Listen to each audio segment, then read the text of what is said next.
Okay, set. So in this video, நம்ம வந்து what is theory and அது ஏன் important, then how to study a subject properly, uh, basically STEM related studies. STEM means science, technology, engineering and mathematics, in my opinion. And but whatever applies to it, எதுனாலும் theory எவ்வளோ important, that is it. This is the topic of this video. And this is my philosophy. What I'm going to say is my philosophy of education. If it makes sense, then agree on it. And it's just a lighter, a fire that triggers how to study a subject and why theory is important. It's like it's not like an argument, it's an opinion of mine and what I really think theory important it is. So why theory important? First, what is theory? Theoryனா என்ன? So நான் என்னோடய school டைம்ஸில் நான் ரொம்ப பண்ணுறேன். So நம்மளோட ஸ்கூலில் mathematics புக்ஸை பார்த்தீங்கன்னா I think 8th 9th or 10th 11th அந்த டைமில் இருக்க மேக்ஸ் புக்கை பார்த்தீங்கன்னா இன்ட்ரொடக்ஷன்னு சொல்லி introduction or theory or any நேமில் வேணால் இருக்கட்டும் அந்த title. So it differs book to book வந்து டிஃபர் ஆகுது. ஸோ அதில் பார்த்தீங்கன்னா எவ்ரி மேத்தமெட்டிக்ஸ் கான்செப்ட், ஈச் கான்செப்ட்டுக்கும் இந்த தியரி ஒரு இன்ட்ரடக்ஷன் கொடுத்துருப்பாங்க. நம்மளை பொறுத்த வரைக்கும் எனக்கு டாட் பண்ணது most of the state board schools, state board ஸ்கூலோட பசங்களுக்கு தெரியும். I am state board and I should point out that because நான் காமனாக எந்த ஸ்கூலையும் இப்படி நான் சொல்லக்கூடாது. ஸோ நான் படித்தது ஒரு ஸ்டேட் போர்ட். ஸோ ஸ்டேட் போர்டில் this how they taught like theory ஒரு 2 mark படித்த most of the state board schools படித்தவங்களுக்கு தெரியும். Not all state board, some of the state board ஸ்டூடெண்ட்ஸ்க்கு we taught like it's just a 2 mark question, like they ask theory before each concept. So நம்ம எழுதுகிற ஒரே ஒரு theory, mathematics பிடிக்காதவங்களுக்கு, நான் maths வைஸாக என்னென்ன தெரியாதவங்களுக்கு அவங்க எழுதுகிற ஒரே ஒரு அவங்களால மேக்ஸில் படிக்க முடிஞ்சு மார்க் எடுக்க முடிஞ்ச ஒரு தியரி, அந்த ஐ மீன் ஒரு சென்டென்ஸை ரைட் பண்ணி எடுக்கக்கூடிய மேத்தமெட்டிக்ஸ் மார்க். அது மோஸ்ட் ஆஃப் த டைம் என்னோடய மார்க்ஸ் அதில் தான் வரும். பிகாஸ் எனக்கு நம்பர்ஸ்னால் எனக்கு ஐடியாவே கிடையாது. நான் I'm not good at mathematics. So this is why. So அதில் நம்மளை பொறுத்த வரைக்கும் ஒரு 2 mark கொஸ்டின் தான் அந்த தியரிங்கிறது. பட் அந்த மேத்தமெட்டிக்ஸ் புக்கில் அது theory is a very very important. அது ஏதோ ஒரு 1 பேஜுக்கு தான் இருக்கும். பட் ஆனால் அதோட மேத்தமெட்டிக்ஸ் ஈக்குவேஷன்ஸ் அண்ட் அதெல்லாம் பார்த்தீங்கன்னா ஒவ்வொரு கான்செப்ட்டுக்கும் ஒரு 50 pages அப்படி கூட போகலாம். ஸோ அந்த தியரி எதுக்குன்னா அடுத்து வரப்போகிற 50 pages, அடுத்து வரப்போகிற சம்ஸ் அது ஏன் இன்வென்ட் பண்ணுச்சு. ஃபார் எக்ஸாம்பிள் சர்க்கம்ஃபரன்ஸ் பற்றி ஒரு வீல் இன்வென்ட் பண்ணியிருக்காங்க. நம்ம சர்க்கம்ஃபரன்ஸ் பற்றி படிக்கிறோம், அதாவது ஒரு வீலோட சர்க்கம்ஃபரன்ஸை பற்றி படிக்கிறோம். ஏன் சர்க்கம்ஃபரன்ஸை படிக்கிறோம், ஏன் அதை இன்வென்ட் ஆச்சு. ஸோ அதாவது நம்ம ஒரு விஷயத்தை படிக்கிறோம். ஸோ அதை ஏன் படிக்கிறோங்கிற அந்த ஃபர்ஸ்ட் அந்த பேசிக் ஆஃப் சீடே அங்கே தான், அந்த தியரியில் தான் ஸ்டார்ட் ஆகுது. ஸோ இப்போ நான் இந்த வீடியோக்கு ஜஸ்ட் போஸ்ட் பண்ணுறதுக்கு முன்னாடி இப்போ இருக்கிற ஸ்டேட் போர்ட் ஸ்கூல்ஸோட மேத்தமெட்டிக்ஸ் புக் எடுத்து பார்த்தா அவங்க கிளியர்டு பிக்சராக it is good, really actually good. Mathematics books கிளியராக பிக்சர்டோட கொடுத்துருந்தாங்க. இன்ட்ரடக்ஷனில் ஒவ்வொரு கான்செப்ட்டுக்கும் அந்த விஷயம் நம்ம ஃபர்தராக படிக்க போகிற அந்த மேத்தமெட்டிக் ஈக்குவேஷன்ஸ் அண்ட் சம்ஸ் எங்கே எப்படி யூஸ் ஆகுங்கிறத ஒரு பிக்சரைஸ்டாக கொடுத்துருந்தாங்க. ஸோ நம்ம மோஸ்ட் ஆஃப் த டைம் அதை ஒரி பண்ண மாட்டேன். நமக்கு மேக்ஸ் இந்த சம் அந்த ஆன்சர்ஸ் எழுதணும்னு சொல்லி ஒரு ப்ரொசீஜரைஸ்டு சிஸ்டத்தில் நம்ம ஸ்டடி பண்ணியிருப்போம். ஸோ நமக்கு அதனால் மேத்தமெட்டிக்ஸ் புரியாமல் இருக்கும். ஸோ நான் இது எப்போ ஃபீல் பண்ணேன்னா, ஐ மீன் ஜஸ்ட் நான், அதாவது ஆஃப்டர் காலேஜ் ஏன்னா ஒர்க்கிங் பீரியடில் தான் நான் காலேஜ் படிக்கும்போது மேத்தமெட்டிக்ஸ் ஸ்டார்ட் பண்ணாலுமே எனக்கு ரொம்ப confusion. Because we can handle it. அதை எப்படி ஸ்டார்ட் பண்ணணுங்கிறது மோஸ்ட் ஆஃப் த நம்மளோட கொலீக்ஸுக்கோ இல்லை நம்மளோட கோ ஸ்டூடெண்ட்ஸ்க்கு தெரிஞ்சிருந்தாலுமே நமக்கு அந்த எக்ஸ்போஜர் இருந்திருக்காது. So how to learn it நமக்கு தெரிஞ்சிருக்காது. ஸோ அது லேட்டர் டைமில் தான் நமக்கு ரியலைஸ் ஆகும். ஸோ என்னோட டைம் இப்போ தான் ரியலைஸ் ஆச்சு. So I just want to put it out in the wild. So யாருக்கெல்லாம் தெரியலையோ, யாருக்கெல்லாம் இதை பற்றின மேபி மோஸ்ட் ஆஃப் த பீப்புளுக்கு தெரிஞ்சிருக்கலாம். This is my opinion. So I am just posting this. So இது ஒரு தியரி நம்ம அந்த sum, back to the topic, அந்த சம்மை நம்ம ஏன் பண்ணுறோம், அந்த சம்ஸ்லேருந்து வரப்போகிற அடுத்த ஃபர்தர் பிரான்ச்சஸ், ஒரு சம்லாம் அங்கேயே நிற்காது. அதுக்கப்புறம் நம்ம அது கெட்டிங் காம்ப்ளெக்ஸ், ஒவ்வொரு மேத் கான்செப்ட்லேயும் அது it's getting complex. As it goes. So once நம்ம தியரியை வந்து அண்டர்ஸ்டாண்ட் பண்ணிட்டோம் அப்படின்னா நம்மளால் வந்து ஃபர்தராக அந்த சம்மை ஈஸியாக புரிஞ்சிக்க முடியும். அதை நம்ம பண்ணுறோம், மார்க் வருது, ரெண்டாவது கான்செப்ட். பட் நமக்கு வந்து அந்த நம்பர்ஸ் மேலே இருக்கிற ஒரு ஃபியர் வந்து குறையும்.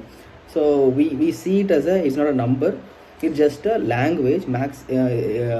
ஸோ இந்த லாங்குவேஜை யூஸ் பண்ணி நம்மளோட ரியல் வேர்ல்டில் இருக்கிற ப்ராப்ளம்ஸுக்கு சொல்யூஷன் கண்டுபிடிக்கிறோம். ஸோ இந்த அண்டர்ஸ்டாண்டிங் வந்து நமக்கு வந்து ஒரு ஏற்படும். ஸோ அப்படிங்கும்போது நமக்கு அது மேலே இருக்க ஃபியர் போகும். நான் particularly I meaning the mathematics. So அப்படி இப்போது ஐ பிலீவ் இப்போது தியரினா என்ன, இன் மேத்தமெட்டிக்ஸில் வந்து ஒரு கிளியர்னஸ் வந்துருக்கும். ஸோ இப்போ back to the stem or in the wild concept of courses. So பார்த்தீங்கன்னா every work or every studies in engineering or other than science டெக்காக இருக்கட்டும், பிஃபோர் அப்ரோச்சிங் இட் ப்ராக்டிக்கலாக நம்மளால் வந்து சால்வ் பண்ண முடியும். ஓகேவா?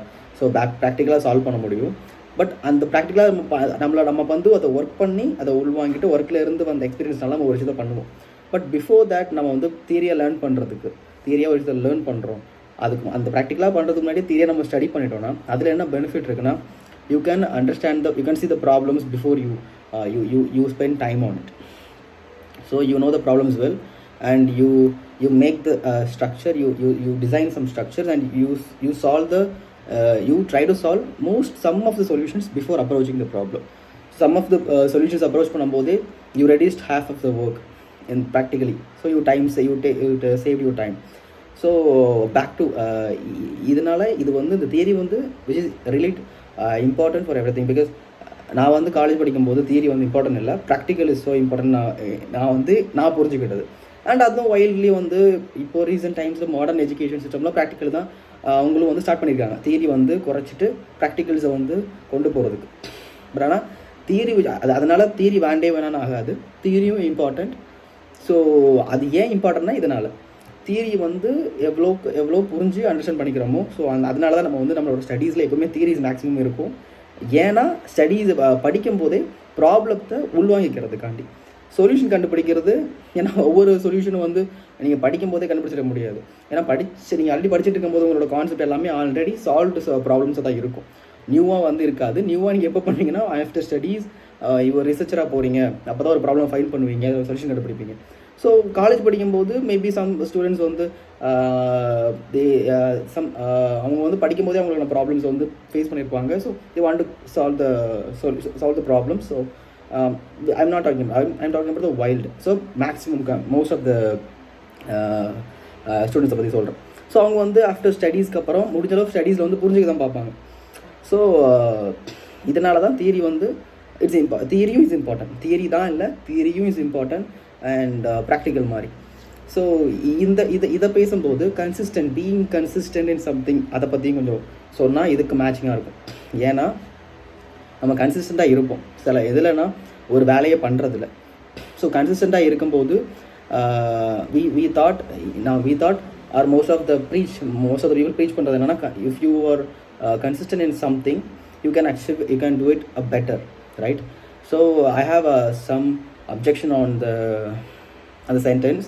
ஏன்னா நீங்கள் ஒரு வேறு விஷயத்தில் கன்சிஸ்டண்ட்டாக தப்பான விஷயங்கள ஒரு இது ராங் திங்கில் வந்து கன்சிஸ்டண்ட்டாக இருந்தீங்க, அதாவது நீங்கள் என்ன பண்ணுறீங்கன்னே தெரியல, அதில் நீங்கள் கன்சிஸ்டண்ட்டாக இருந்தீங்க அப்படின்னா you can be sure that you will achieve on that.